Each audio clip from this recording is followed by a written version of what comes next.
Patuloy ang paghigpit ng Kawayan Airport Police sa seguridad sa loob ng paligid ng paliparan sa panayam ng Bomba Radyo Kawayan kay Police Lieutenant Ricardo Lapay, Assistant Station Chief ng Kawayan Airport Police Station. Sinabi niya na bago pa man magsimula ang operasyon ng paliparan ay nagsasagawa na ng regular na paglilibot ang kanilang mga personnel kasama ang dalawang explosive detection dogs. Layunin nitong matiyak ang kaligtasan ng lugar at maiwasan ang anumang bomb threat o presensya ng pampasabog. Dagdag pa ni Police Lieutenant Lapay, bahagi rin ng kanilang pagbabantay ang vital areas ng paliparan, partikular sa departure at arrival sections kung saan dumaraan ng mga biyahero.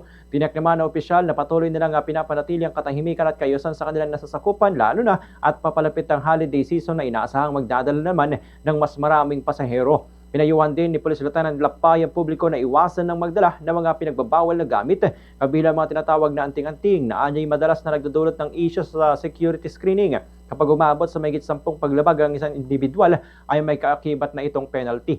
Binigyang diin na ng opisyal na mahigpit na pinagbabawal ang pagbibiro o pagbanggit ng anumang bomb joke dahil sa nagdudulot ito ng pagkaantala ng biyahe at pag-alala sa mga pasahero.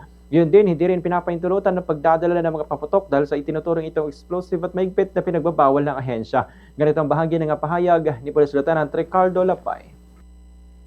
Ihigpit po namin ang seguridad ng Kawayan Airport ng paliparang bago mag-start po ang airport operation po ay nag-iikot po sila sa mga lugar na ito upang mag-paneling kasama yung dalawang explosive detection dogs upang masiguro ang kaligtasan ng paliparang Kawayan, lalong-lalo na itong bomb threat o bomb explosion upang masiguro na walang bomb o explosive na mangyayari at gayon din sa mga vital installation ng airport, lalo na sa mga departure,